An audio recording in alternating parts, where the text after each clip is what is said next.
Yo guys, balik lagi sama gue Rizal Martin dan salam profit. Oke guys, jadi pada kesempatan kali ini gue akan mengupdate informasi mengenai Bitcoin. Jadi khusus untuk video kali ini akan saya bahas mengenai kabar terbaru dan technical analysis mengenai si Bitcoin. Jadi kemarin memang sudah saya update ya technical analysis untuk si Bitcoin ya. Nanti akan saya bahas lagi lebih detail. Cuman untuk sekarang saya akan bahas untuk beberapa kabar si Bitcoin. Nah kemarin itu kan atau persisnya tadi subuh ya teman-teman ya, itu ada istilahnya rapat dari si FOMC dan ada hasilnya. Jadi mereka itu intinya mau lebih percepat ya untuk menaikkan suku bunga. Dimana itu bukanlah sebuah hal yang baru. Kalau memang kita ngikutin di bulan Desember ya, itu juga ada yang namanya rapat FOMC. Dan mereka katakan kalau memang proses tapering itu kurang lebih di bulan ketiga atau Januari, Februari, Maret. Di bulan Maret itu akan selesai. Nah nanti ketika taperingnya selesai mereka akan menaikkan suku bunga. Jadi ini bukanlah sebuah berita yang baru ya. Kalau memang kalian ya udah ngikutin rapatnya si FOMC dari bulan Desember. Nah sekarang ini diulang kembali gitu ya, istilahnya di remind aja. Ya jadi istilahnya beritanya masih sama aja.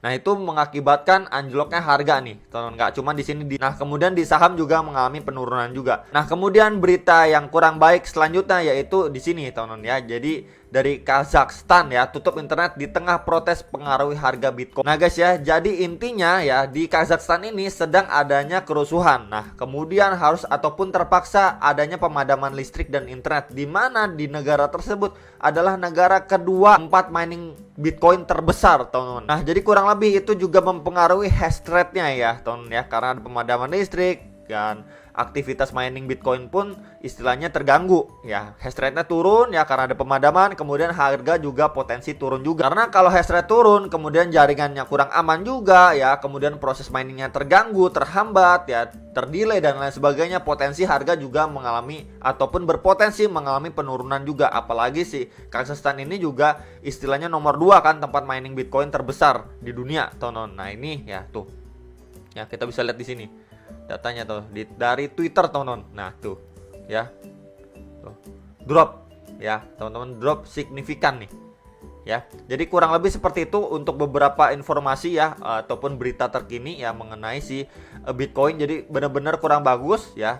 Nah kemudian kita pergi ke technical analisisnya untuk si Bitcoin. Kemarin juga saya sudah sampaikan ada 2 skenario. Selalu market itu jalan 2 arah, entah dia naik ataupun turun. Nah informasi dari video kemarin itu saya ingin menyampaikan kalau skenario terburuknya itu ada beberapa target area ya untuk penurunan si Bitcoin. Jadi buat kalian yang mau berhati-hati ataupun mau mengakumulasi harga ya, ketika dia drop ataupun skenario terburuk itu terjadi, kalian kurang lebih tahu gambaran, oh di sekitaran area ini mungkin sudah bisa akumulasi tahap pertama. Jadi kurang lebih seperti itu tujuan saya bikin video, teman-teman. Ya semua orang pasti tahu ya harga itu pasti naik ataupun turun. Sekarang kan pertanyaannya seberapa dalam kalau dia turun. Nah kalau memang kita tahu range-nya, oh berarti itu adalah area akumulasi kita pertama. Ingat disclaimer ya, itu bisa menjadi area akumulasi kita pertama.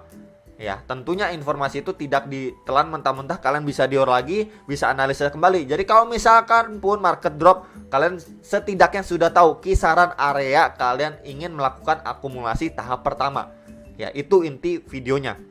Oke, jadi ini masih sama seperti kemarin ya, teman-teman. Ini adalah tarikan garis saya yang kemarin juga masih sama persis, nggak saya hapus ya. Jadi potensially kalau skenario terburuk ya, dia up dulu, going up, kemudian melanjutkan penurunan. Tepat banget nih teman-teman ya, di sekitaran 46.800-an ya. Ya, dia up kemudian langsung turun, teman-teman ya. Di bawah dari box warna kuning ini, dimana itu adalah strong support dari si Bitcoin kemarin.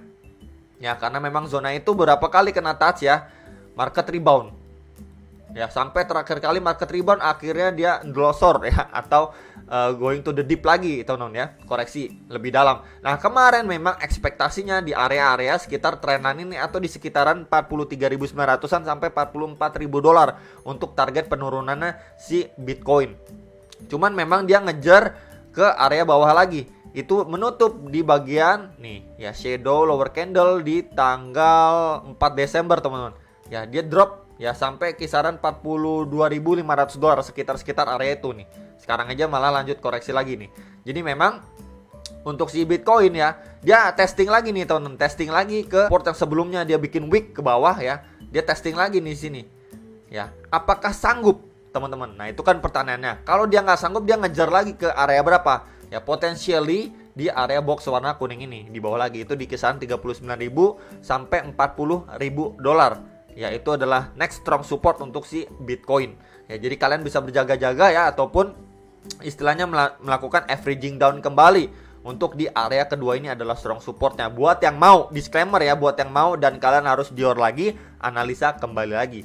Oke, nah kemudian kalau misalkan kita lihat market seperti ini, probabilitasnya seperti apa sih kalau misalkan kita bandingkan ya dengan market sebelumnya. Oke, sebentar guys ya, Oke guys, jadi ini ya perbandingannya ya. Saya mau bandingkan dengan yang terjadi di bulan Mei ya, dengan yang terjadi di bulan Desember ini ya, dimana kita hadapin.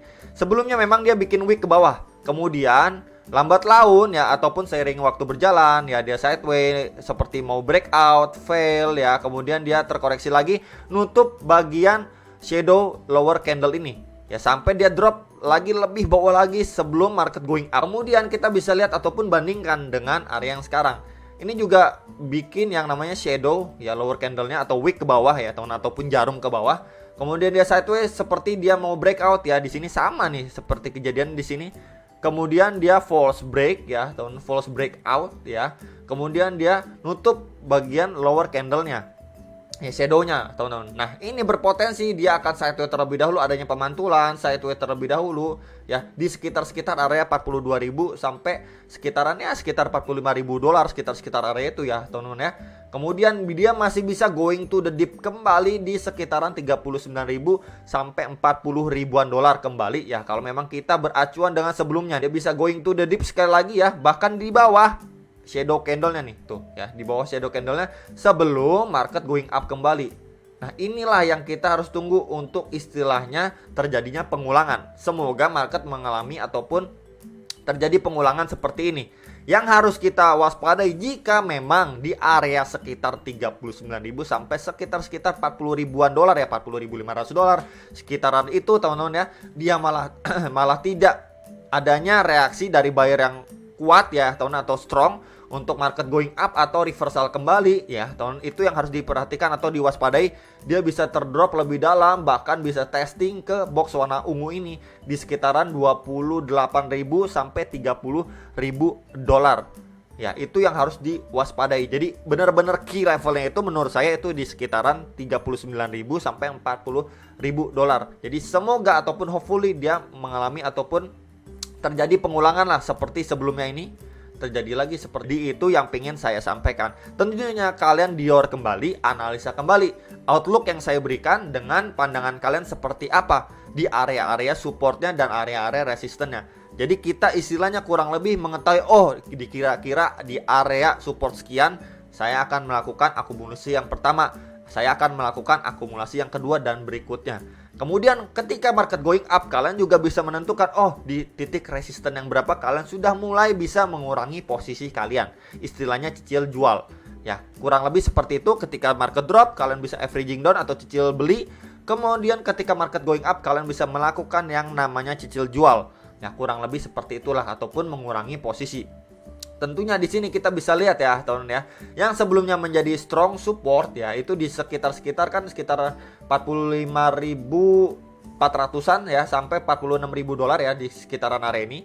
Itu potensiali ya menjadi new resistance ya, potensiali menjadi new resistance yang cukup kuat, sama seperti sebelumnya nih ya, menjadi potensiali strong support, menjadi potensiali strong resistance ya, kurang lebih seperti itu ya teman-teman ya, yang harus diwaspadai. Jadi ketika market going up itu kemungkinan besar akan terreject di kisaran 45.500 ya sampai 46.000 dolar, sekitar area itu yang menjadi istilahnya next strong resistance untuk jangka pendeknya atau short term dari pergerakan si Bitcoin ya. Jadi itu beberapa informasi yang bisa saya sampaikan buat kalian. Ya, semoga bisa bermanfaat dan menjadi insight baru lah buat kalian yang ingin melakukan analisa kembali untuk market si Bitcoin. Ya, jadi kurang lebih seperti itu ya teman-teman gambarannya. Dan sampai jumpa untuk next video. Salam profit.